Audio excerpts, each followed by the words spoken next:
48 പേർക്ക് പരിശോധന നടത്തിയിട്ടുണ്ട്. 48 പേര് ഇന്ന് മരണമടഞ്ഞിട്ടുണ്ട്.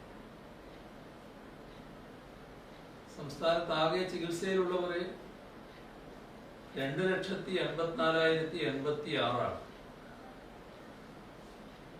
ഇന്ന് ചേർന്ന അവലോകന യോഗം പൊതുവെ സ്ഥിതിഗതികൾ വിലയിരുത്തുകയുണ്ടായി.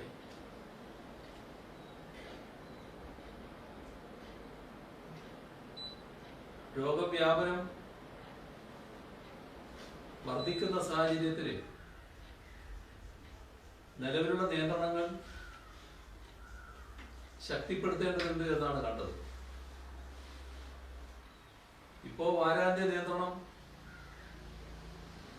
നടപ്പാക്കുന്നുണ്ട്. അതുപോലെ അടുത്ത ഒരാഴ്ച കർക്കശമായ നിയന്ത്രണങ്ങൾ തുടരണമെന്ന് കണ്ടിരിക്കുന്നു.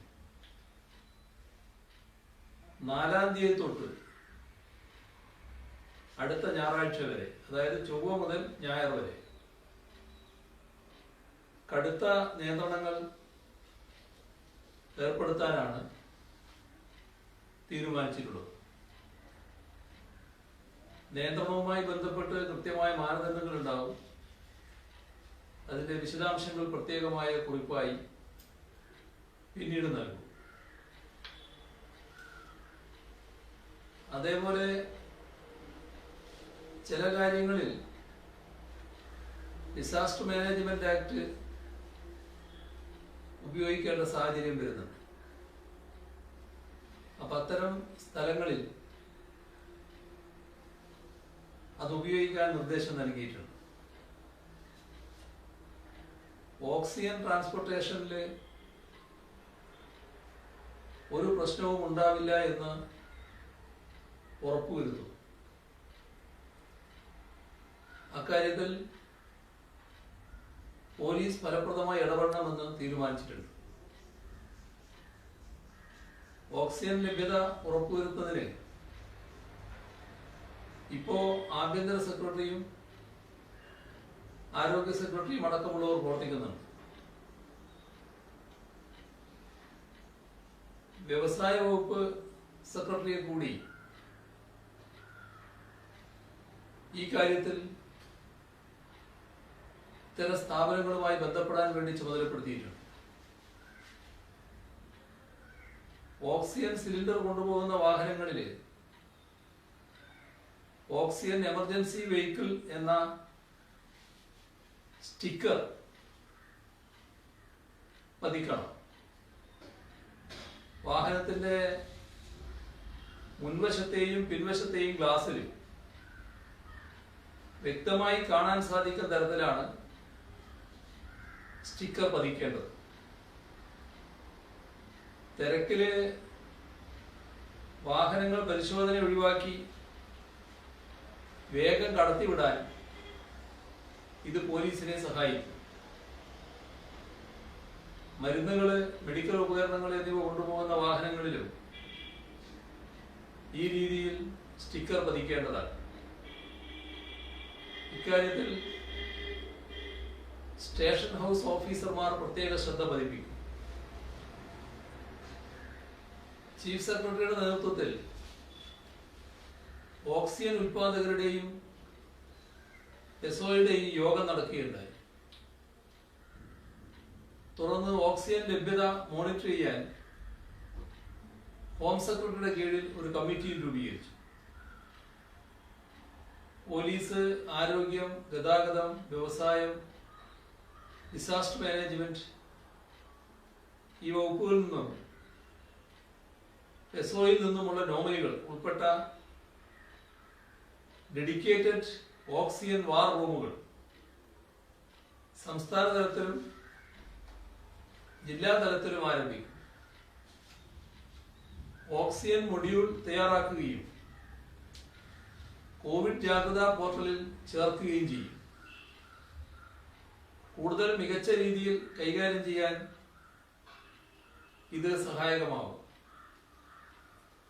ഓരോ ജില്ലയിലും ലഭ്യമായ ഓക്സിജൻ സ്റ്റോക്കിന്റെ കണക്കുകൾ ജില്ലാ കളക്ടർമാരുടെ നേതൃത്വത്തിൽ ശേഖരിക്കുകയാണ്. TV സീരിയൽ ഷൂട്ടിംഗ് തൽക്കാലം നിർത്തിവെക്കും. പച്ചക്കറി, മീൻ മാർക്കറ്റുകളിൽ കച്ചവടക്കാർ പരസ്പരം കുറഞ്ഞത് 2 മീറ്റർ അകലം പാലിക്കണം. അതോടൊപ്പം തന്നെ ഈ കച്ചവടക്കാർ 2 മാസ്കുകൾ ധരിക്കുകയും വേണം.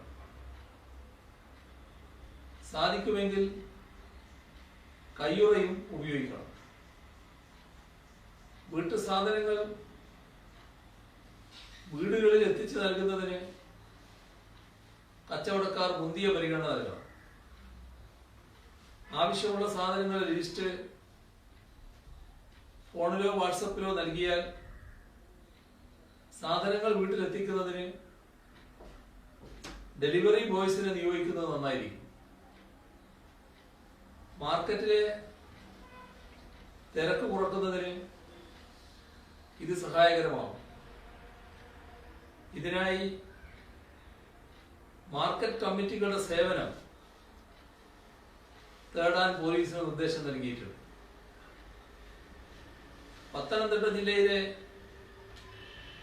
വിവിധ സ്ഥലങ്ങളിലെ അതിഥി തൊഴിലാളി ക്യാമ്പുകളിൽ കൂടുതൽ ആരോഗ്യ സുരക്ഷാ സംവിധാനങ്ങൾ ലഭ്യമാക്കും. ക്വാറന്റൈൻ ഉൾപ്പെടെയുള്ള സൗകര്യങ്ങളും ഇവിടെ ഏർപ്പെടുത്തും. അതിഥി തൊഴിലാളികൾക്ക് മുൻഗണനാടിസ്ഥാനത്തിൽ വാക്സിൻ ലഭ്യമാക്കുന്ന കാര്യം പരിഗണനയിലുണ്ട്. വിവിധ ജില്ലകളിലെ ഇഷ്ടിക കളങ്ങളിൽ ജോലി ചെയ്യുന്ന അതിഥി തൊഴിലാളികൾക്കിടയിലും രോഗവ്യാപനം റിപ്പോർട്ട് ചെയ്തിട്ടുണ്ട്. ഇവിടങ്ങളിലും ക്വാറന്റൈൻ സൗകര്യങ്ങൾ ഉൾപ്പെടെ ഏർപ്പാടാക്കാൻ നിർദ്ദേശം നൽകിയിട്ടുണ്ട്. സാമൂഹ്യ അകലം പാലിച്ച് നടത്താൻ കഴിയാത്ത പ്രവർത്തനങ്ങൾ പരമാവധി ഒഴിവാക്കുകയായിരിക്കും ഉചിതം. ഇക്കാരണം കൊണ്ട് തന്നെ സീരിയൽ, സിനിമ, ഡോക്യുമെന്ററി എന്നിവയുടെ ഔട്ട്ഡോർ, ഇൻഡോർ ചിത്രീകരണങ്ങൾ താൽക്കാലികമായി നിർത്തിവെക്കാൻ അഭ്യർത്ഥിക്കുക. ചില സ്വകാര്യ ആശുപത്രിയിലെ ജീവനക്കാർ തങ്ങളുടെ അടുത്ത ബന്ധുക്കൾക്കും സുഹൃത്തുക്കൾക്കും വേണ്ടി വയസ്സുൾപ്പെടെയുള്ള കോവിഡ് മാനദണ്ഡങ്ങൾ പാലിക്കാതെ വാക്സിൻ നൽകാൻ രജിസ്ട്രേഷൻ നടന്നത് ശ്രദ്ധയിൽപ്പെട്ടിട്ടുണ്ട്. ഇത് ശരിയായ നടപടിയല്ല.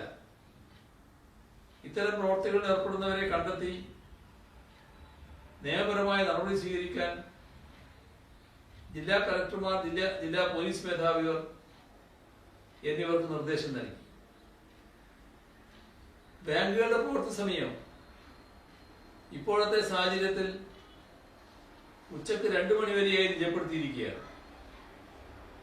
എന്നാൽ ചില ബാങ്കുകളുടെ ഏതാനും ശാഖകൾ ഈ സമയത്തിന് ശേഷവും പ്രവർത്തിക്കുന്നതായി മനസ്സിലാക്കുന്നു. ചില ബാങ്കുകള് ഓഫീസിലെ പ്രവർത്തനം 2 മണിക്ക് അവസാനിപ്പിക്കുന്നുവെന്ന പ്രതീതി സൃഷ്ടിച്ച് ജീവനക്കാർക്ക് ഓഫീസിന് പുറത്തുള്ള ഡ്യൂട്ടി നൽകുക, കസ്റ്റമേഴ്സിനെ കാണുക എന്ന് പറഞ്ഞുകൊണ്ട് അതിന് ടാർഗറ്റ് നിശ്ചയിച്ച് അത് ഈ ജീവനക്കാർ നേടിയെടുക്കണം എന്ന രീതിയിലുള്ള കർക്കശ നിർദ്ദേശം നൽകുകയാണ്. അപ്പൊ അതെല്ലാം ഈ ഉദ്ദേശത്തിന് വിപരീതമായതാണ്. ഇത് ശരിയായ നടപടിയല്ല. ബാങ്കുകൾ 2 മണിക്ക് തന്നെ പ്രവർത്തനം അവസാനിപ്പിക്കേണ്ടതാണ്. കോവിഡ് നിയന്ത്രണ പ്രവർത്തനങ്ങളിൽ ഏർപ്പെട്ടിരിക്കുന്ന വാർഡ് തല സമിതികളുടെ പ്രവർത്തനം കൂടുതൽ ശക്തിപ്പെടുത്തും. പീറ്റ് തലത്തിൽ ജോലി ചെയ്യുന്ന ഈ സമിതിയിലെ അംഗങ്ങൾ എല്ലാവിധ സുരക്ഷാ മാനദണ്ഡങ്ങളും കർശനമായി പാലിക്കേണ്ടതാണ്. നിരീക്ഷണ പ്രവർത്തനങ്ങൾ ശക്തിപ്പെടുത്തുന്നതിന്റെ ഭാഗമായി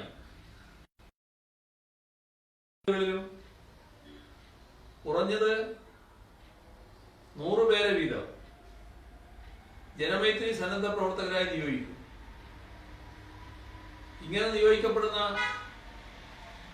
ജനമൈത്രി സന്നദ്ധ പ്രവർത്തകരെ ബീറ്റ്, പെട്രോൾ, ക്വാറന്റൈൻ പരിശോധന മുതലായവയ്ക്ക് ഉപയോഗിക്കും. 10 ദിവസത്തിലേറെ ജോലി ചെയ്യുന്ന വളണ്ടർമാരുടെ സേവനം വിലയിരുത്തി പ്രശംസാപത്രവും മികച്ച സേവനം കാഴ്ചവെക്കുന്നവർക്ക് ക്യാഷ് റിവാർഡ് നൽകും. ജനമൈത്രി വളണ്ടർമാരെ പെട്ടെന്ന് തിരിച്ചറിയുന്നതിനായി ആം ബാഡ്ജും നൽകാൻ നിർദ്ദേശിച്ചിട്ടുണ്ട്. കഴിഞ്ഞ 24 മണിക്കൂറിനുള്ളിൽ മാസ്ക് ധരിക്കാത്ത 22,403 പേർക്കെതിരെയാണ് സംസ്ഥാനത്ത് കേസ് രജിസ്റ്റർ ചെയ്തത്. സാമൂഹ്യ അകലം പാലിക്കാത്തതിന് 8,846 കേസുകൾ രജിസ്റ്റർ ചെയ്തിട്ടുണ്ട്. ഈ ഒരു ദിവസം കൊണ്ട് പിഴയായി ഈടാക്കിയത് 63,15,100 രൂപയാണ്. ഇപ്പൊ കാണുന്ന ഒരു പ്രത്യേകത, റോഡുകളിൽ വാഹനം കുറഞ്ഞിട്ടുണ്ട്. തിരുവനന്തപുരം നഗരത്തിൽ 30% വാഹനങ്ങളാണ് കുറഞ്ഞത്. സ്വകാര്യ ആശുപത്രിയിൽ കാര്യമായ രോഗലക്ഷണങ്ങൾ ഇല്ലാത്തവർ എത്തുന്നുണ്ട്. ഇത് ഗുരുതര രോഗികൾക്ക് ബെഡ് ലഭിക്കാതിരിക്കാൻ ഇടയാക്കുന്നു. ഇവരിൽ പലർക്കും ടെലിമെഡിസിൻ മതിയാവും. ഇക്കാര്യത്തിൽ ഇടപെടാൻ ആരോഗ്യവകുപ്പിന് നിർദ്ദേശം നൽകി. പ്രാദേശിക തലത്തിലുള്ള സവിശേഷമായ ഇടപെടലാണ് ഇന്നത്തെ പ്രതിസന്ധി മറികടക്കാൻ ആവശ്യം. അത് മുന്നിൽ കണ്ട് ജില്ലാതലത്തിൽ പ്രതിരോധ പ്രവർത്തനങ്ങൾ ആസൂത്രണം ചെയ്ത് നടപ്പാക്കുന്നതിനാണ് മുൻഗണന നൽകേണ്ടത്. തിരുവനന്തപുരം ജില്ലയിൽ കോവിഡ് രോഗികൾക്ക് ഓക്സിജൻ ലഭ്യത ഉറപ്പാക്കാനുള്ള പ്രത്യേക ക്രമീകരണങ്ങൾ ഏർപ്പെടുത്തി. ആശുപത്രികളിലെ ഓക്സിജൻ വിതരണവും ഏകോപനവും പരിശോധിക്കാൻ ആരോഗ്യവകുപ്പ് ഉദ്യോഗസ്ഥരുടെ നേതൃത്വത്തിൽ ജില്ലാ തലത്തിൽ പ്രത്യേക കമ്മിറ്റി നിയോഗിച്ചു. സർക്കാർ സ്വകാര്യ ആരോഗ്യ സ്ഥാപനങ്ങളിലെ ഓക്സിജൻ സപ്ലൈയും ആവശ്യകതയും ഈ കമ്മിറ്റി നിരന്തരം നിരീക്ഷിക്കും. ഓക്സിജൻ സിലിണ്ടറുകളുടെ അഭാവം മൂലം ഗുരുതര സാഹചര്യങ്ങൾ ഉണ്ടാകാതിരിക്കാനായി ജില്ലയിലെ എല്ലാ കോവിഡ് സെക്കൻഡ് ലൈൻ ട്രീറ്റ്മെന്റ് സെന്ററുകളെയും തൊട്ടടുത്ത കോവിഡ് ആശുപത്രിയുമായി ബന്ധിപ്പിച്ച് ഓക്സിജൻ ലഭ്യത ഉറപ്പാക്കും. അതിഥി തൊഴിലാളികളുടെ ക്ഷേമം ഉറപ്പാക്കാനായി നെടുമങ്ങാട് സബ് കളക്ടർ നോഡൽ ഓഫീസറായി ലേബർ കൺട്രോൾ റൂം തുറന്നിട്ടുണ്ട്. കൊല്ലം ജില്ലയിൽ കോവിഡ് മാനദണ്ഡം ലംഘിക്കുന്നതിൽ വീഴ്ച വരുത്തുന്ന വ്യാപാര സ്ഥാപനങ്ങൾ അടപ്പിക്കുന്നതടക്കമുള്ള കർശന നടപടികൾ സ്വീകരിക്കും. ജില്ലയിൽ കണ്ടെയ്ൻമെന്റ് സോൺ നിയന്ത്രണങ്ങൾ നിലനിൽക്കുന്ന പ്രദേശങ്ങളിലെ റേഷൻ കടകളുടെ പ്രവർത്തന സമയം താൽക്കാലികമായി പുനഃക്രമീകരിച്ചു.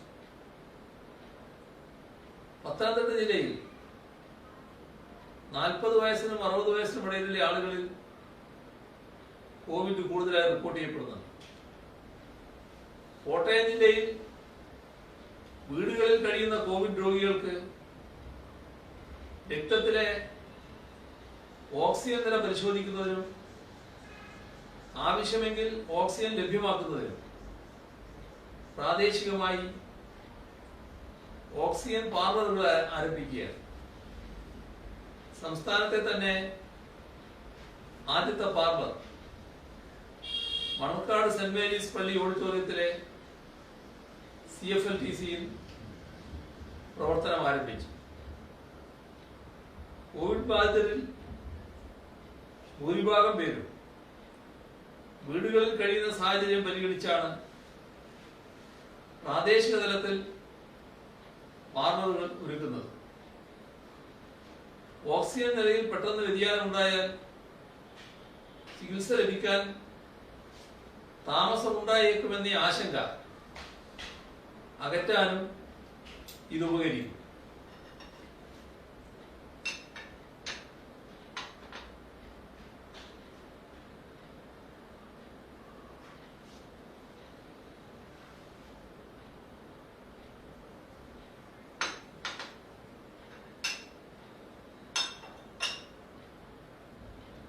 സ്വകാര്യ വ്യവസായശാലകളിൽ നിന്നും സ്ഥാപനങ്ങളിൽ നിന്നും ഓക്സിജൻ സിലിണ്ടറുകൾ ശേഖരിക്കുന്ന നടപടികൾ ജില്ലയിൽ സജീവമായി നടന്നു വരുന്നു.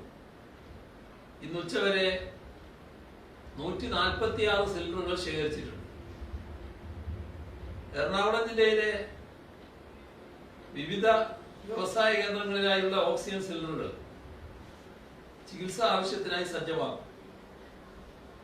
തൃശൂരിൽ താലൂക്ക് തലം മുതലുള്ള ആശുപത്രികളിൽ ഓക്സിജൻ സൗകര്യം ഉറപ്പാക്കുന്നതിന് നടപടികൾ ആരോഗ്യവകുപ്പ് ആരംഭിച്ചിട്ടുണ്ട്. ഓക്സിജൻ ആവശ്യമായി വരുന്ന രോഗികളുടെ എണ്ണം എത്ര എന്ന് പഠിക്കുന്നതിനും ഒരുക്കങ്ങൾ നടത്തുന്നതിനുമായി ജില്ലാ വികസന സമിതി ഓഫീസറുടെ നേതൃത്വത്തിൽ സമിതിയെ നിയോഗിച്ചു. അടിയന്തര ഘട്ടത്തിൽ ജില്ലയിലെ ആയുർവേദ ആശുപത്രികൾ കോവിഡ് കെയർ സെന്റർ ആക്കുന്നതിനുള്ള സാഹചര്യവും ഒരുക്കിയിട്ടുണ്ട്. പാലക്കാട് ജില്ലയിൽ രോഗലക്ഷണങ്ങളില്ലാത്തതും വീടുകളിൽ താമസിക്കാൻ സൗകര്യമില്ലാത്തതും ഗുരുതര ആരോഗ്യ പ്രശ്നങ്ങളില്ലാത്തവരുമായ കോവിഡ് രോഗികൾക്കുള്ള 10 ഡൊമിസിലറി കെയർ സെന്ററുകളിലായി 780 ബെഡുകളാണ് സജ്ജമാക്കിയിട്ടുള്ളത്. അതില് 34 പേർ ചികിത്സയിലുണ്ട്.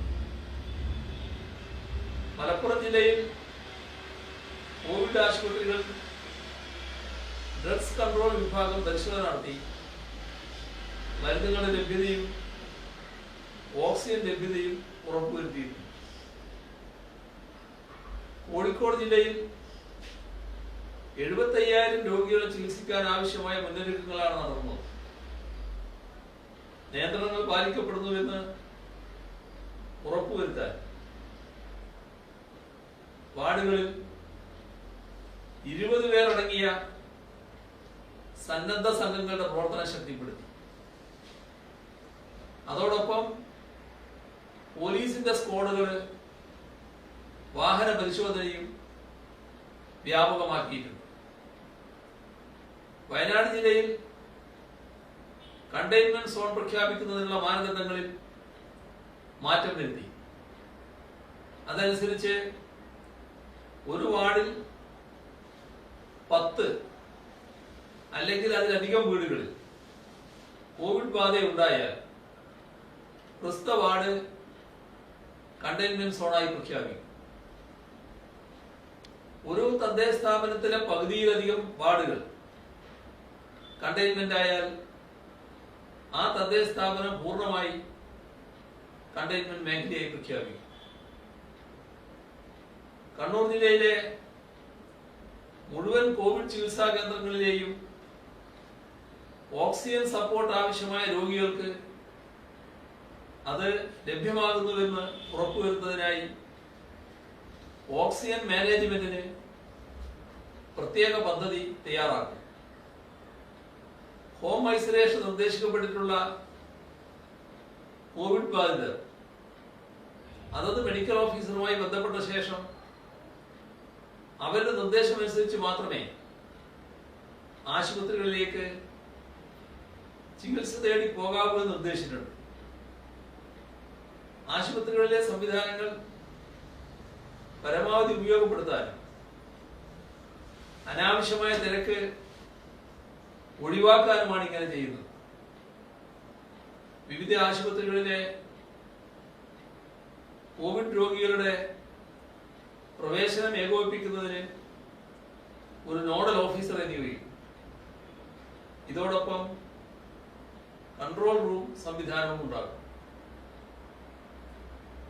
കാസർഗോഡ് ജില്ലാ പഞ്ചായത്തിന് കീഴിലുള്ള ചട്ടഞ്ചാൽ വ്യവസായ പാർക്കിൽ ഓക്സിജൻ പ്ലാന്റ് സ്ഥാപിക്കാൻ തീരുമാനിച്ചു.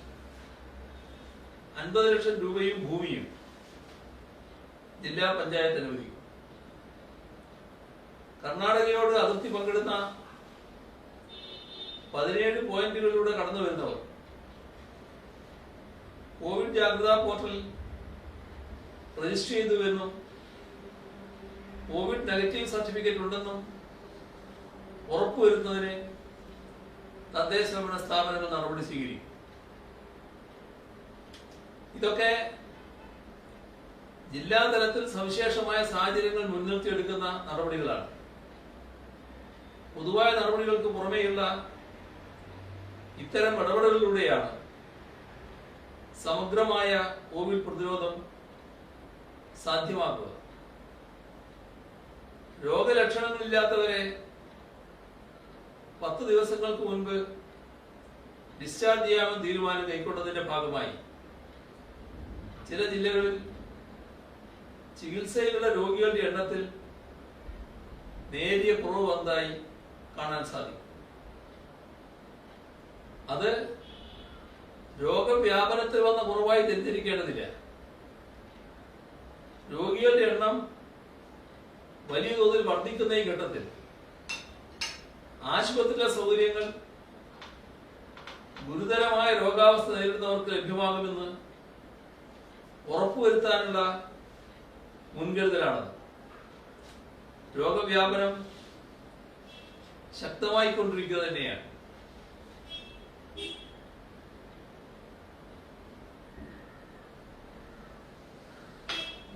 ജനിതക വ്യതിയാനം സംഭവിച്ച വൈറസുകളുടെ സാന്നിധ്യത്തിലുണ്ടായ വർധനവ് രോഗവ്യാപനത്തെ തീവ്രമാക്കുന്നുവെന്ന് കഴിഞ്ഞ ദിവസം പറഞ്ഞിരുന്നു.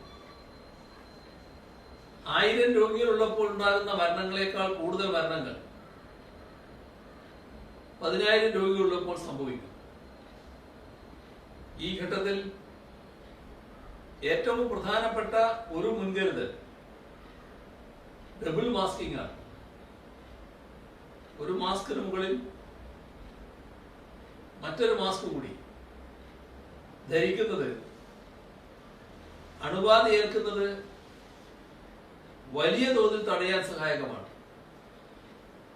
ഓഫീസുകൾക്കുള്ളിൽ ജോലി ചെയ്യുമ്പോൾ തീർച്ചയായും മാസ്കുകൾ ധരിക്കുക. പ്രത്യേകിച്ച് പ്രായാധിക്യമുള്ളവരോട് ഇടപെടുന്നു, ആൾക്കൂട്ടങ്ങൾ ഒഴിവാക്കുന്നതും അടഞ്ഞ സ്ഥലങ്ങളിൽ ഇടപഴകുന്നതും സാമൂഹ്യ അകലം പാലിക്കാതിരിക്കുന്നതും ഇതെല്ലാം രോഗവ്യാപനത്തെ ശക്തമാക്കും എന്ന് നാം തിരിച്ചറിയേണ്ടതാണ്. ഒന്നാമത്തെ തരംഗത്തിൽ നിന്ന് വ്യത്യസ്തമായി രണ്ടാമത്തെ തരംഗത്തിൽ കാണുന്ന ഒരു പ്രത്യേകത അടുത്ത സമ്പർക്കത്തിലൂടെ അല്ലാതെയും രോഗം പകരുന്നു എന്നാണ്. അതിന്റെ അർത്ഥം രോഗാണു വായുവിൽ ഒരുപാട് നേരം തങ്ങി നിൽക്കുന്നു എന്നോ ഒരുപാട് ദൂരം വായുവിലൂടെ സഞ്ചരിക്കുന്നോ എന്നല്ല. മറിച്ച് മുൻപ് കരുതിയിരുന്നത് വളരെ അടുത്ത ഇടപെടലിലൂടെ മാത്രമേ പകരുകയുള്ളൂ എന്നാണ്. പുതിയ ജനിതക വ്യതിയാനം സംഭവിച്ച വൈറസുകൾ മാസ്ക് ധരിക്കാതെ അശ്രദ്ധമായി ഒരു മുറിക്കുള്ളിൽ ഇരുന്നാൽ തന്നെ ഒരാളിൽ നിന്ന് മറ്റൊരാളിലേക്ക് പകരാൻ പ്രാപ്തമാണ്. ജനിതക വ്യതിയാനം സംഭവിച്ച വൈറസുകൾക്ക് മനുഷ്യകോശത്തിനകത്തേക്ക് കടക്കാൻ കഴിവ് കൂടുതലാണ്. വാക്സിനേഷൻ കേന്ദ്രങ്ങളിലും ടെസ്റ്റിംഗ് കേന്ദ്രങ്ങളിലും ആൾക്കൂട്ടങ്ങൾ ഒഴിവാക്കണം. രോഗം ഗുരുതരമായി ബാധിക്കാൻ സാധ്യതയുള്ള ആളുകൾ വാക്സിനേഷൻ കേന്ദ്രങ്ങളിൽ കൂടുതലായി വരുന്നുണ്ട്. ഇത് നമ്മൾ പ്രത്യേകമായി കണക്കിലെടുക്കേണ്ടതാണ്. വാക്സിൻ വഴി ലഭിക്കുന്ന സംരക്ഷണം വാക്സിൻ എടുത്ത് കുറെ ദിവസങ്ങൾ കഴിഞ്ഞാകും ലഭിക്കുക. അതുകൊണ്ട് വാക്സിൻ കേന്ദ്രങ്ങളിൽ തിരക്ക് കൂട്ടി രോഗം പിടിപെടാതിരിക്കാൻ ശ്രദ്ധിക്കണം. തെരഞ്ഞെടുപ്പ് ഫലപ്രഖ്യാപനത്തിന് ഇനി അധിക സമയമില്ല. ആ ദിവസം വളരെ ഉത്തരവാദിത്ത ബോധത്തോടെ പെരുമാറാൻ ഏവരും തയ്യാറാകണം. ഫലപ്രഖ്യാപന ദിവസം എവിടെയെങ്കിലും കൂട്ടം കൂടി ഇരിക്കാതെ ഓരോരുത്തരും അവരവരുടെ വീടുകളിൽ നിന്ന് ഫലപ്രഖ്യാപനം അറിയണം. ആഹ്ലാദ പ്രകടനങ്ങളുമായി പൊതുസ്ഥലങ്ങളിൽ ആൾക്കൂട്ടം സൃഷ്ടിക്കുന്ന അവസ്ഥ ഉണ്ടാവരുത്. രോഗവ്യാപനം ശക്തമാക്കുന്നതിനുള്ള കാരണമായി ആ ദിവസത്തെ മാറ്റാതിരിക്കാൻ എല്ലാവരും ശ്രദ്ധിക്കണം. ഇക്കാര്യത്തിൽ സർവകക്ഷി യോഗം നേരത്തെ ഐക്യകണ്ഠേന തീരുമാനിച്ചിട്ടുണ്ട്. അതൊന്നുകൂടി ഓർമ്മപ്പെടുത്തുമെന്ന് മാത്രം. ആദ്യഘട്ടത്തിലെ 60 വയസ്സിന് മുകളിലുള്ള ബഹുഭൂരിപക്ഷം ആളുകളെ വാക്സിനേറ്റ് ചെയ്യാൻ സാധിച്ചത് മരണനിരക്ക് കുറക്കാൻ സഹായിച്ചു എന്നാണ് വിലയിരുത്തപ്പെടുന്നത്. ആദ്യ കോവിഡ് തരംഗം പരിശോധിക്കുകയാണെങ്കിൽ 75% മുകളിൽ മരണമുണ്ടായത് 60 വയസ്സിന് മുകളിലുള്ള ആളുകൾക്കിടയിലാണ്. 95% മരണവും 45 വയസ്സിന് മുകളിലുള്ളവർക്കിടയിലാണ് ഉണ്ടായത്. നിലവിൽ രോഗവ്യാപനം അതിശക്തമായി കുതിച്ചുയർന്നിട്ടുണ്ട്. മരണനിരക്ക് അതിനാനുപാതികമായി ഉയരാതെ ഇരിക്കാനുള്ള കാരണം ആദ്യഘട്ട വാക്സിനേഷൻ വിജയകരമായി നമുക്ക് നടപ്പിലാക്കാൻ സാധിച്ചതുകൊണ്ടാണ് എന്നാണ് കരുതുന്നത്. ഇപ്പോൾ വാക്സിനേഷൻ കഴിയുന്നത്ര വേഗം പരമാവധി ആളുകളിലേക്ക് എത്തിക്കുക, ഈ ലക്ഷ്യം മുൻനിർത്തി നാം പ്രവർത്തിക്കുക.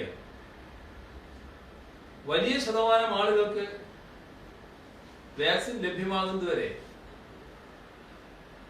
വാക്സിൻ എടുത്തവർ പോലും സുരക്ഷിതരല്ല. ലോക്ക്ഡൌൺ വേണ്ട എന്ന് കരുതുന്നത് ഈ സമൂഹത്തിന്റെ പൗരബോധത്തിലുള്ള വിശ്വാസം കൊണ്ടുകൂടിയാണ്. അതുകൊണ്ട് സർക്കാർ പറയുന്നത് സെൽഫ് ലോക്ക്ഡൌൺ എന്ന ആശയമാണ്. ഓരോരുത്തരും സ്വയം ലോക്ക്ഡൌണിലേക്ക് പോകേണ്ട സന്ദർഭമാണ്. മാസ്കുകൾ ധരിച്ചും അകലം പാലിച്ചും കൈകൾ ശുചിയാക്കിയും ജീവിക്കുക.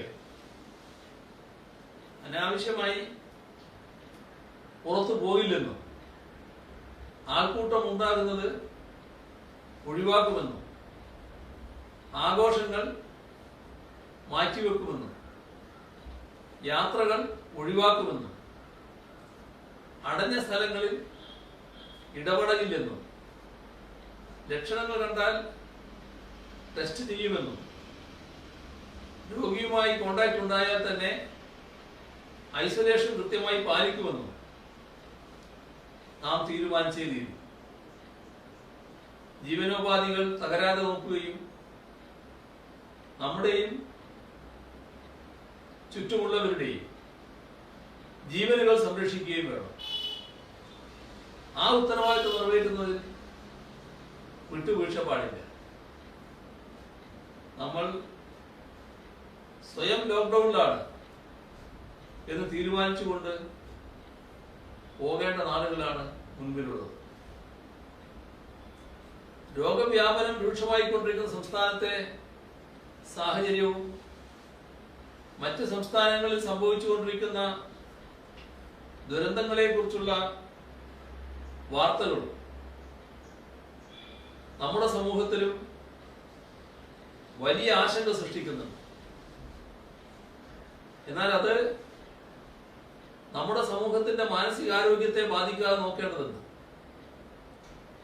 കഴിഞ്ഞ കോവിഡ് തരംഗത്തിന്റെ ആദ്യ നാളുകൾ മുതൽ ഇക്കാര്യം വളരെ ഗൗരവത്തോടെയാണ് സർക്കാർ പരിഗണിച്ചത്.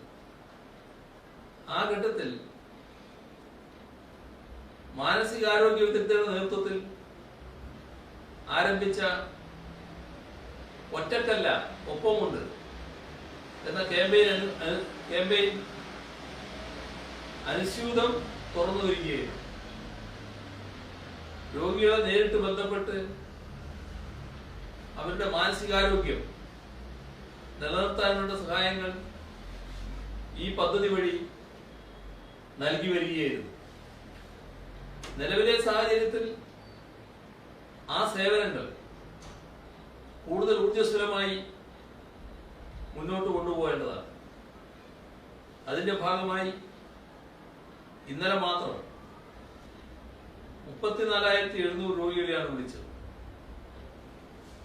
അവരുടെ പ്രശ്നങ്ങൾ ചോദിച്ചറിഞ്ഞ് അതിനാവശ്യമായ പരിഹാരം നൽകൽ കൂടിയാണ് ഈ പദ്ധതിയിലൂടെ ഉദ്ദേശിക്കുന്നത്. ഭീതി കൂടാതെ ഫലപ്രദമായി ഈ മഹാമാരിയെ നമുക്ക് മറികടക്കാൻ കഴിയും. അതിനാണ് സർക്കാർ ശ്രമിക്കുന്നത്.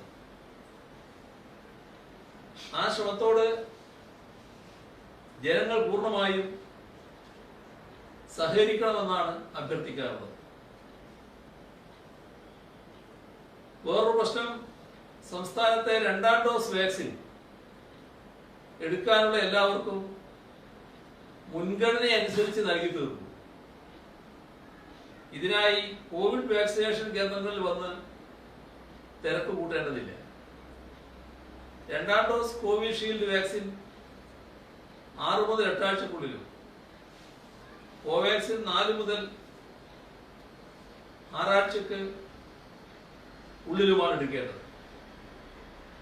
ഓരോ വാക്സിനേഷൻ സെന്ററുകളിലും 2ാമത്തെ ഡോസ് വാക്സിൻ എടുക്കുവാൻ അർഹതയുള്ളവരുടെ ലിസ്റ്റ് കോവിൻ പോർട്ടലിലുണ്ടാവും. ഇതനുസരിച്ച് വാക്സിനേഷൻ സെന്ററുകളിലെ മാനേജർമാർ ആശാപ്രവർത്തകരുടെയും തദ്ദേശഭരണ സ്ഥാപനങ്ങളുടെയും സഹായത്തോടെ ഇവരെ അറിയിക്കുന്നതായിരിക്കും. അപ്പൊ അറിയിപ്പ് കിട്ടിയാലേ അവർ നീങ്ങേണ്ടതുണ്ട്. 2ാമത്തെ ഡോസ് എടുക്കാനുള്ളവർക്ക് മുൻഗണന നൽകിയതിനു ശേഷം മാത്രമേ ഓൺലൈൻ ബുക്കിങ്ങിനായി ആദ്യ ഡോസുകാർക്ക് സ്ലോട്ട് അനുവദിക്കുകയുള്ളൂ. വാക്സിൻ എടുക്കുന്നതിന് മുൻപ് യുവജനങ്ങൾ രക്തദാനത്തിന് സന്നദ്ധരാവണമെന്നും അതിനായി യുവജന സംഘടനകൾ മുന്നോട്ട് വരണമെന്നും കഴിഞ്ഞ ദിവസം അഭ്യർത്ഥിച്ചിരുന്നു. ആ അഭ്യർത്ഥന മുൻനിർത്തി മാർത്തോമ യുവജന സഖ്യം തങ്ങളുടെ അംഗങ്ങളോട് രക്തദാനം നടത്താൻ ആഹ്വാനം ചെയ്തിരിക്കുകയാണ്. കൂടാതെ ഡിവൈഎഫ്ഐ മൂവാറ്റുപുഴ ബ്ലോക്ക് കമ്മിറ്റിയുടെ നേതൃത്വത്തിൽ ആരംഭിച്ച പ്ലാസ്മ ഡൊണേഷൻ ഫോറം വിപുലീകരിച്ച് കൂടുതൽ പേരിലേക്ക് സേവനം എത്തിക്കുകയാണ്. അനുകരണീയമായ മാതൃകകളാണ് ഇവയെല്ലാം. മറ്റ് യുവജന സന്നദ്ധ സംഘടനകൾ കൂടി ഈ ഘട്ടത്തിൽ കേന്ദ്രദാനം നടത്താനും സന്നദ്ധ പ്രവർത്തനങ്ങൾ ഏറ്റെടുക്കാനും മുന്നോട്ട് വരണമെന്ന് ഒരിക്കൽ കൂടി അഭ്യർത്ഥിക്കണം. ദുരിതാശ്വാസ നിധിയുമായി ബന്ധപ്പെട്ട വിവരങ്ങൾ KSFE 5 കോടി രൂപ, കോഴിക്കോട് ജില്ലാ പഞ്ചായത്ത് 1 കോടി, consumer fed 25 lakh, joint council of state service organisation ജീവനക്കാരൻ സമാഹരിച്ച 17,60,000 രൂപ, മയ്യനാട് റീജിയണൽ കോഓപ്പറേറ്റീവ് ബാങ്ക് 15 ലക്ഷം, VKC റബ്ബർ ഇൻഡസ്ട്രീസ് കോഴിക്കോട് 12 ലക്ഷം, വടകര റൂറൽ ബാങ്ക് 10 ലക്ഷം, ആനാട് സർവീസ് സഹകരണ ബാങ്ക് 10,90,600, കേരള ഖാദി ഗ്രാമ വ്യവസായ ബോർഡ് 5 ലക്ഷം രൂപ, ISRO പെൻഷനേഴ്സ് അസോസിയേഷൻ 5 ലക്ഷം രൂപ, കൊച്ചി സർവകലാശാലയിലെ മാസ്റ്റർ ഓഫ് ഇന്റർനാഷണൽ ബിസിനസ് വിദ്യാർത്ഥികളുടെ അലൂമിനി ഫോറം 4 ലക്ഷം രൂപ,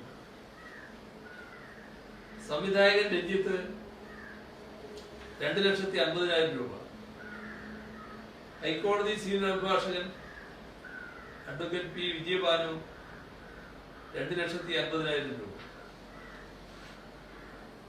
head load and general workers union Thiruvananthapuram ജില്ല 2 ലക്ഷം, മന്ത്രി കടകംപള്ളി സുരേന്ദ്രൻ 1 മാസത്തെ ശമ്പളം, മുൻ MLA ആനത്തലവട്ടം ആനന്ദൻ 20,000, AIYF കൊല്ലം ജില്ലാ കമ്മിറ്റി 1,81,025 രൂപ, SNDP union Ernakulam president Maharaja Sivanandan 1,01,000, Khadi board vice chairperson Shobhana ജോർജും കുടുംബവും 1 ലക്ഷം രൂപ,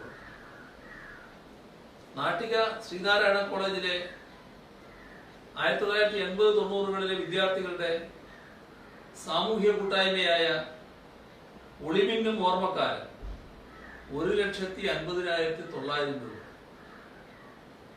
Devaswom board president N. Vasu, അംഗങ്ങളായ KS രവി, PM തങ്കപ്പൻ, ഇവരെല്ലാം ഒരു മാസത്തെ ഓണറേറിയം 85,000 രൂപ,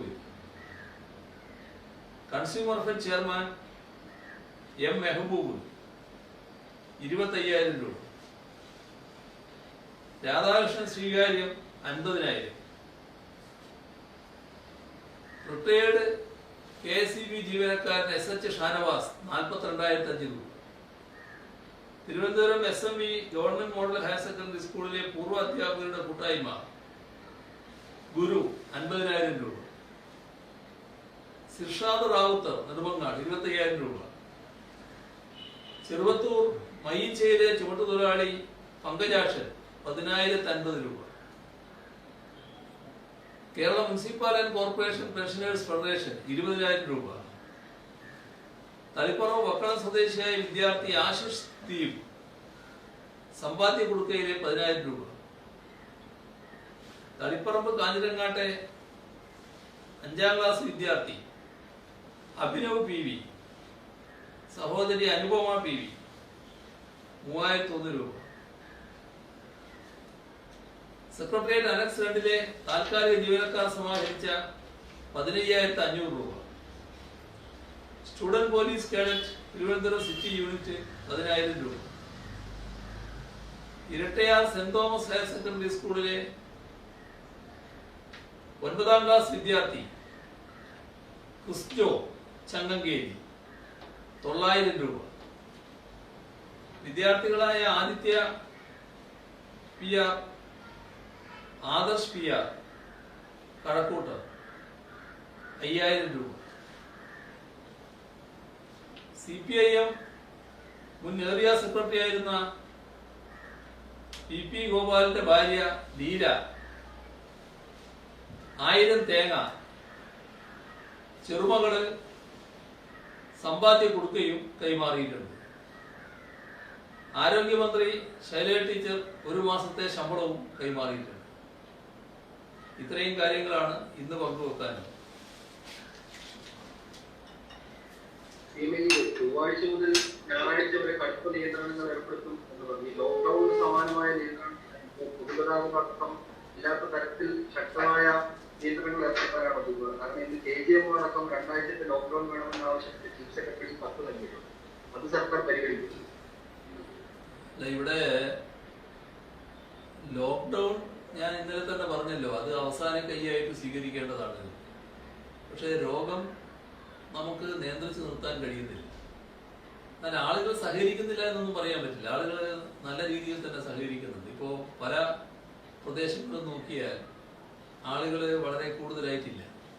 എന്നാൽ ചിലയിടങ്ങളിൽ നോക്കിയാൽ നല്ലതുപോലെ ആളുകളുണ്ട്. ഇതാണ് നാട്ടിലുള്ളൊരു വ്യത്യാസം. അപ്പൊ എല്ലാവരും ഇതിൽ ജാഗ്രത പാലിക്കുക എന്നുള്ളതാണ് പ്രധാനം. ശനി ഞായർ, കഴിഞ്ഞ ശനി ഞായറൊക്കെ നല്ല രീതിയിൽ നമുക്ക് നിയന്ത്രണം പാലിച്ചു പോകാൻ പറ്റിയിട്ടുണ്ട്. അതേ അവസ്ഥ ഈ ശനി ഞായറും ഉണ്ടാകും. പിന്നെ അതേ അവസ്ഥ ചൊവ്വാഴ്ച മുതൽ അടുത്ത ഞായറാഴ്ച വരെ ഉണ്ടാകുക എന്നാണ് കാണുന്നത്. അപ്പോൾ ആവശ്യമുള്ള കടകൾ മാത്രമേ തുറക്കേണ്ടതായിട്ടുള്ളൂ. കടകളിൽ പ്രധാനമായിട്ട് ഉദ്ദേശിക്കുന്നത് ഡോർ ഡെലിവറിക്കുള്ള സംവിധാനം ഉണ്ടാകും. കടകളിൽ നിന്ന് ആളുകൾക്ക് വേണ്ട സാധനങ്ങൾ വീട്ടുകാർ അവരെ അറിയിക്കുക, അവര് അത് ഡെലിവറി ചെയ്യാനുള്ള സംവിധാനം ഡെലിവറി ബോയ്സിനെ വെച്ച് നടത്തുക. ചില സ്ഥലത്ത് തദ്ദേശഭരണ സ്ഥാപനങ്ങൾ വളണ്ടിയർമാരെ ഏർപ്പെടുത്തിയിട്ടുണ്ട്. ആ വളണ്ടിയർമാർ മുഖേനയും ഈ കാര്യങ്ങൾ ചെയ്യാനാണ്. അപ്പൊ ഇത്തരത്തിൽ ജനജീവിതം സ്തംഭിക്കാതിരിക്കുക, അതേസമയം മൂവ്മെന്റ്സ്, ആളുകളുടെ സഞ്ചാരം, ആളുകൾ കൂട്ടമായി ഇറങ്ങല്, ഇതൊക്കെ പൂർണ്ണമായി നിയന്ത്രിക്കുക. ഇതൊരു ഘട്ടമേ ആകുന്നുള്ളൂ എന്ന് ഓർക്കണം. ഇത് നാം നിരീക്ഷിച്ച് കൂടുതൽ കടുത്ത നടപടികളിലേക്ക് പോകേണ്ടതായി വരുന്നുവെങ്കിൽ കൂടുതൽ കടുത്ത നടപടികളിലേക്ക് പോകും. ഇതിന്റെ വിശദാംശങ്ങൾ പ്രത്യേക കുറിപ്പായിട്ട് ഇറക്കുകയും ചെയ്യും.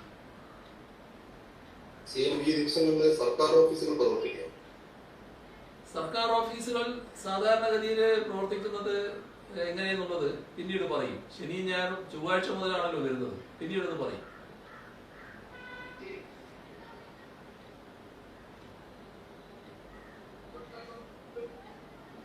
കേട്ടില്ല. ഇപ്പം ഇന്നലെ മന്ത്രിസഭാ യോഗം 1 കോടി ഡോസ് വാക്സിൻ വാങ്ങാൻ തീരുമാനിച്ചു. അപ്പൊ അതിന്റെ എന്തെങ്കിലും അന്തിമമായി നമ്മൾ ഓർഡർ കൊടുത്തിട്ടുണ്ടോ? 1-ാം തീയതിക്ക് മുമ്പ് എത്ര ഡോസ് വാക്സിൻ നടത്തുക, അങ്ങനെ എന്തെങ്കിലും തീരുമാനം നമുക്ക് കിട്ടിയിട്ടുണ്ടോ? അവരോട് ഈ 2 ആഴ്ചക്കാലം എത്ര ഡോസ് വാക്സിൻ തരാൻ പറ്റുമെന്ന് അന്വേഷണം നടത്തി. അതിന്റെ ഭാഗമായിട്ടാണ് നടപടികൾ നീങ്ങുന്നത്. അപ്പൊ അതിനുള്ള തീരുമാനമായി ഇനി അതിന്റെ നടപടികൾ സ്വീകരിക്കും, സ്വാഭാവികമായിട്ട് സ്വീകരിക്കും. പക്ഷെ കമ്പനികളിൽ നിന്ന് ആവശ്യത്തിനുള്ള ഡോസ് നമുക്ക് ലഭിക്കണം. അത് എത്രയാണ് ഇനി കിട്ടുക എന്നുള്ളത് ഒന്നുകൂടി മനസ്സിലാക്കി അത് ഓർഡർ കൊടുക്കുന്ന രീതിയാണ് ഉണ്ടാകും.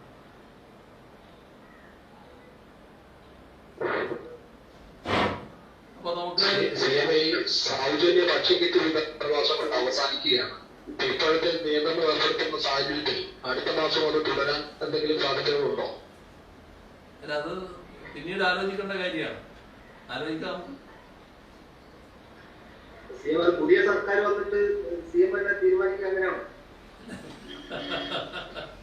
അതാണ് ഞാൻ പറഞ്ഞത്, നമുക്ക് ആലോചിക്കാവുന്നത്. അപ്പൊ നമുക്ക് ഇന്ന് അവസാനിപ്പിക്കാം അല്ലേ? ഒരു കാര്യമുണ്ട് സിഎം. അതായത് ഈ 6 മുതൽ ഒരുപാട് എക്സിറ്റ് പോളുകൾ വരാൻ പോവുകയാണ്. അപ്പൊ നമ്മുടെ സിഎം എങ്ങനെയാണ് ഈ കാര്യങ്ങളൊക്കെ കാണുന്നത്? വളരെ കോൺഫിഡന്റ് ആയിട്ട് കാണുവാണോ, എന്താണെന്ന് പറയാൻ പറ്റുമോ? അതിനെപ്പറ്റി യാതൊരു സംശയവും എനിക്കില്ല. കഴിഞ്ഞ തവണ എന്താണോ ഞങ്ങൾക്ക് ഉണ്ടായിരുന്നത് അതിനേക്കാളും കൂടുതൽ സീറ്റ് ഞങ്ങൾ നേടുമെന്ന കാര്യത്തിൽ നേരത്തെ എനിക്ക് സംശയമില്ല. ഞാനത് പലവട്ടം ആവർത്തിച്ചിട്ടുണ്ട്. അവിടെ തന്നെയാണ് ഞാൻ ഇപ്പോഴും നിൽക്കുന്നത്. ഇന്നിപ്പോ ഈ സ്വർണ്ണക്കടത്ത് കേസുമായി ബന്ധപ്പെട്ടൊരു വാർത്ത വന്നിട്ടുണ്ട്. ഈ സ്വർണ്ണക്കടത്ത് കേസിൽ ഇഡിയുടെ അന്വേഷണത്തിൽ ഏതെങ്കിലും തരത്തിലുള്ള തെളിവില്ലാതെയാണ് പ്രതികളെ വെളിപ്പെട്ടിക്കൽ ഉൾപ്പെടുത്തിയതാണ് കോടതി ഉത്തരവിൽ തന്നെ പറഞ്ഞിരിക്കുന്നത്. സിഎം അടക്കമുള്ള രാഷ്ട്രീയ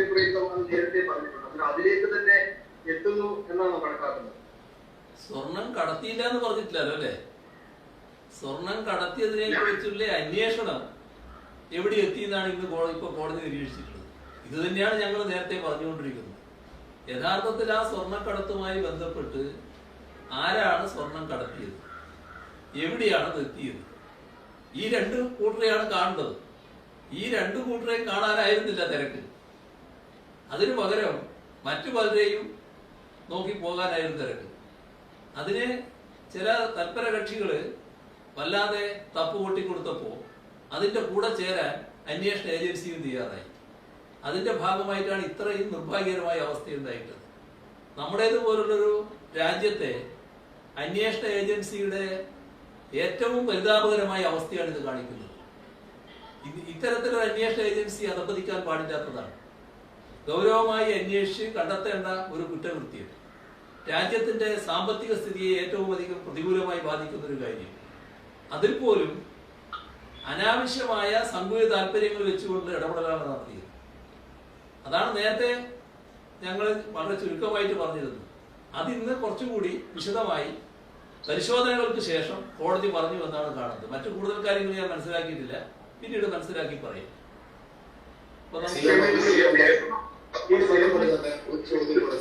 ഈ പിന്നെ തൃശ്ശൂരിലെ കള്ളനോട്ട് കേസ്, തൃശ്ശൂരിലെ BJP-യുമായി ബന്ധപ്പെട്ടിട്ടുള്ള ഹവാല കേസ്, ആ കേസ് അന്വേഷണം എൻഫോഴ്സ്മെന്റ് ഡയറക്ടറേറ്റ് ഏറ്റെടുക്കണമെന്ന് ആവശ്യപ്പെട്ടിട്ട് ഒരു വ്യക്തി പരാതി നൽകുന്ന എൻഫോഴ്സ്മെന്റ് ഡയറക്ടർ 3 പരാതി നൽകി. ഇതുവരെ അത് ഏറ്റെടുത്തിട്ട് ഡോക്ടർ റവന്യൂ ഇന്റലിജൻസും ഈ കുറിച്ചൊരു അന്വേഷണം നടത്തില്ല. അത് BJP നേതാക്കൾക്ക് ബന്ധമുള്ളത് കൊണ്ടായിരിക്കും ഈ കേസ് ഇതുവരെ അവർ ഏറ്റെടുക്കാത്തത്, പ്രാഥമിക അന്വേഷണത്തിൽ പോലും തയ്യാറാവുന്നത്. അല്ല, ഇതില് ഈ ഏത് ഏജൻസിയാണ് ഇപ്പോ ഇത്തരം കാര്യങ്ങൾ അന്വേഷിക്കാൻ വളരെ പ്രാപ്തമായത് എന്ന് എങ്ങനെയാണ് നമ്മുടെ അനുഭവത്തിൽ പറയുക?